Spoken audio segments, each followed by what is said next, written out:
Let me ask you a question. When you watch Shai Gilgeous-Alexander drive to the basket and draw a foul, what is the immediate feeling that comes over you? For a significant portion of the NBA's fan base right now, the answer is one word: enraged. A post by Brick Center recently went viral, and we're talking about 6.5 million views, claiming that Shai was flopping on virtually every single play. The comment section was merciless. People were calling him the new NBA logo. Others were calling him the most fraudulent MVP in recent memory. And perhaps the most cutting criticism of all: he is too talented to be doing this. What made it even more damning was the fact that every single clip in that video came exclusively from the first quarter of one game. At this point, the NBA simply cannot look the other way anymore. Shai Gilgeous-Alexander is about to claim his second consecutive MVP award. The Oklahoma City Thunder are the favorites to win their second straight championship. Shai is only 27 years old. By every measure, he should be the undisputed face of a potential dynasty and the defining superstar of this era of basketball. Instead, he has become the face of everything that casual fans and hardcore fans alike have grown to despise about the modern game. And here is the number that puts everything into sharp focus: 57.5. That is Shai's free throw rate during the current NBA playoffs, meaning the percentage of his field goal attempts that result in a foul being called.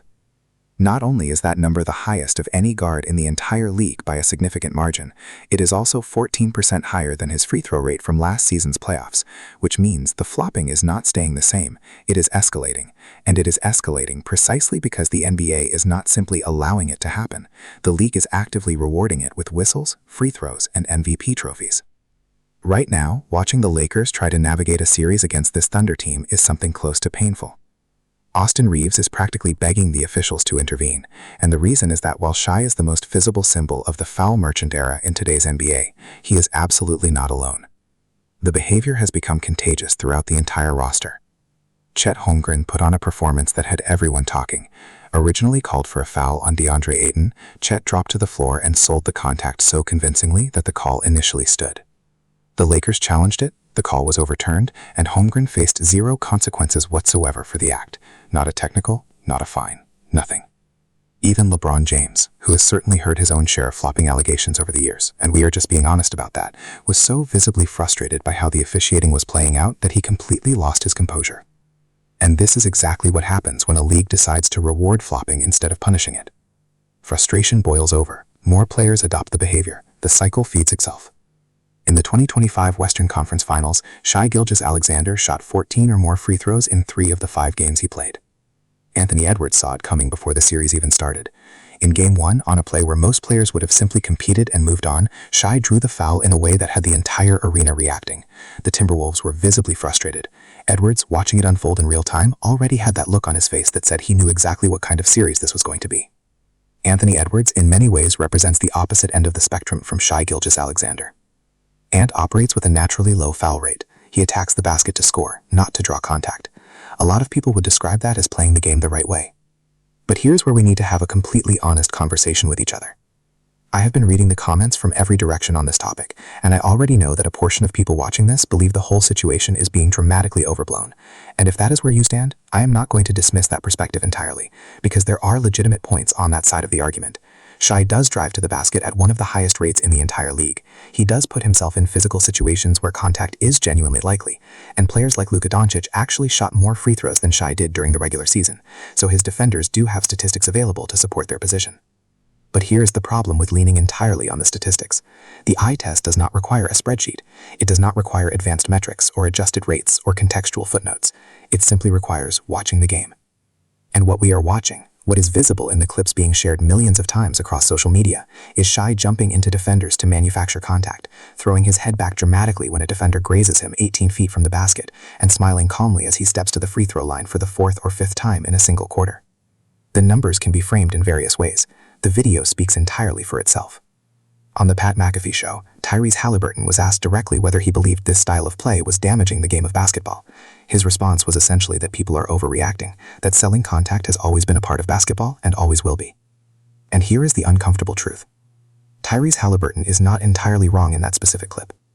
Selling contact, drawing fouls, getting to the line, These have been accepted elements of the sport for decades. The problem is not that Shai is the only person who has ever done it. The problem is what happens when the best player in the league, the MVP favorite, the face of the sport, does it more aggressively and more successfully than anyone in the modern era. Because when that happens, the rest of the league watches, and then the rest of the league learns, and then the rest of the league follows. Tyrese thought he was defending Shai in that moment. What he was actually doing was telling everyone watching, we need to accept that flopping is now a permanent, embedded feature of professional basketball. Whether we enjoy it or not, this is what the sport has become. Because if the league does not penalize it, and if the reward for doing it is winning MVP awards and championship rings, then why would any player, veteran or rookie, choose not to flop? A young player coming into the league right now is watching this and doing the math. More contact drawn equals more free throws. More free throws equals higher scoring numbers. Higher scoring numbers equals bigger contracts. The incentive structure is completely broken, and it is the league itself that broke it. Now I want to be transparent about something. Even with the evidence I have gathered while putting this together, I am genuinely not confident that flopping is going to disappear from the NBA anytime soon. The forces keeping it in place are significant. But let's stay grounded in what is actually happening around us. Because even if you personally believe this is being overblown, the broader impact on the sport is real and it is measurable. Far too many casual basketball fans have reached their breaking point with this version of the game. They are calling the NBA unwatchable. They are describing Shai as a manufactured superstar being artificially elevated by favorable officiating. They are turning off games the moment they see a particularly egregious flop and not turning them back on. You might be a dedicated fan who watches every game and sees nothing fundamentally wrong with how Shai plays. But think about the people in your life who watch basketball casually.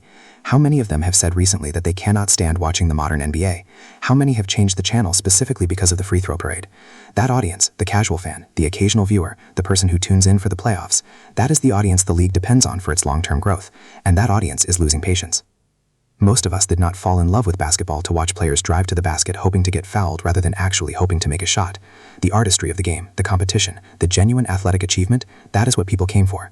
And when the game gets reduced to a foul drawing exercise, something fundamental gets lost. And here's what makes this situation genuinely unfortunate on a deeper level. In isolation, completely removed from the flopping conversation, Shai Gilgeous-Alexander is exactly the kind of player that the NBA should be building its entire brand around. He was the 35th ranked player in his high school graduating class. He was selected 11th in the NBA draft, not as a consensus franchise cornerstone, not as a sure thing, but as a project with potential. And then he defied every expectation placed on him and launched himself into superstardom through relentless work and elite skill development. That is the kind of story that made Giannis Antetokounmpo and Nikola Jokic beloved by basketball fans across the world, the underdog who outworked everyone and achieved something that nobody fully saw coming. Shai is undeniably one of the most dedicated workers in the league. He plays in a small market city. He won an NBA championship for the Oklahoma City Thunder, something that Kevin Durant and Russell Westbrook, two of the most talented players of their generation, were never able to do together in that same building. By every traditional measure of what makes a great basketball story, Shai Gilgeous-Alexander should be one of the most universally beloved athletes in the sport right now. He should be getting the Kobe Bryant treatment from a fan base perspective, the kind of player that even opposing fans respect and admire even when they are rooting against him.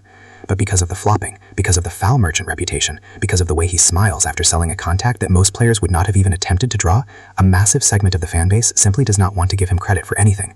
They don't care that his mid-range game is automatic. They don't care that in the most pressure-filled moments of the biggest games, he is one of the most reliable players alive. The moment he throws his head back on a questionable call, those fans are checked out completely. And that is the real tragedy at the center of this story. So let me ask you one final question. Do you actually believe the NBA can fix this if it wanted to? Because on the surface, the solution seems almost embarrassingly simple. Award technical fouls for flopping, hand out meaningful fines with real financial weight behind them, implement the rule with consistency and without exceptions for star players. All it would take is one moment, Shai Gilgeous-Alexander getting hit with a technical foul for flopping on national television in a playoff game, and suddenly the calculus changes for every player in the league. The embarrassment of being publicly called out in that setting would be a far more powerful deterrent than any after-the-fact fine issued the following day through a press release that nobody reads. That sounds like a reasonable and straightforward solution, and yet here is the part that should make every NBA fan genuinely uncomfortable. The league has been down this road before. All the way back in the 2013 season, the NBA introduced a formal anti-flopping policy that was specifically designed to address this exact problem and reassure the fan base that the league was taking it seriously. They announced it, they publicized it, they made sure everyone knew it was coming. The league made it official. They announced a formal flopping fine structure, starting with a warning on the first violation, followed by progressively increasing fines for each subsequent offense, and with the possibility of a suspension entering the conversation after a sixth violation. Most people have completely forgotten this policy ever existed, and the reason they have forgotten is straightforward. The NBA itself barely enforced it after announcing it. Marcus Smart was essentially the only player who ever saw a meaningful consequence under that rule. He was fined $5,000 for a play where he went flying dramatically under the basket after minimal contact, and after that fine, the rule quietly faded into the background as if it had never been written down in the first place. But here's the part that should genuinely frustrate every person watching this situation unfold. In 2024, the NBA formally approved technical fouls as a punishment for flopper. That rule is not a proposal. That rule is not under consideration. It is currently sitting inside the official NBA rulebook right now, today, as you are watching this video. The league simply chooses not to apply it. Not occasionally, not inconsistently, not at all.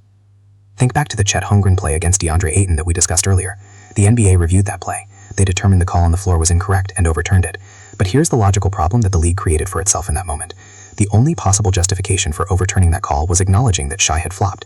The league looked at the play, concluded it was a flop, reversed the call, and then issued Chet Holmgren exactly 0 consequences for the act they had just officially confirmed took place. How does the NBA explain that? What is the justification for having a technical foul rule for flopping on the books and then refusing to apply it in the exact situation where it was most clearly warranted? To me, the answer requires looking at the history of how this league has handled rule enforcement in the past, because the NBA has actually fixed situations like this before, when they truly committed